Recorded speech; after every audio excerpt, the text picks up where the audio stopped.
I got this comment on YouTube and I want to talk about it. So I am a historian. I am getting my PhD in history at Yale University, and I also make content, but I'm also a business owner. So no, I'm not unemployed. I am multi-employed in order to support my work as a historian. So let's talk a little bit about the actual finances of it, because I think most people just don't know. So essentially, when you are a PhD student, at least in the United States, many universities have a stipend.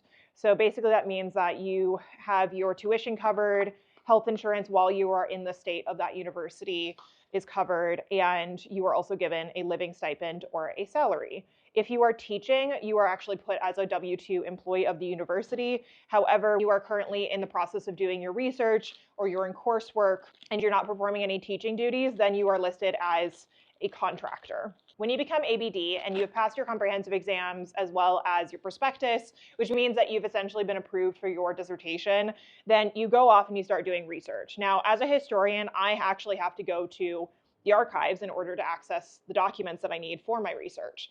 I had 1 year of a dissertation fellowship, which means that I could still be paid through Yale for 1 year as a contractor to go do work abroad. Any additional funding beyond that either needs to be fellowship, so actual like research grants and things of that nature, or it needs to come out of pocket. So throughout the time that I have been finishing my dissertation, I have self-funded a significant amount through working full-time. I had a job in education technology last year, and this year I am self-funding with my own business, which is Accepted Society. It's an online community for academics, researchers, and educators. So that means students all the way from community college through to returning students that are getting a master's degree later in life. We also have independent researchers that are part of that community, and that is how I make some of my salary. The other portion of that is content creation.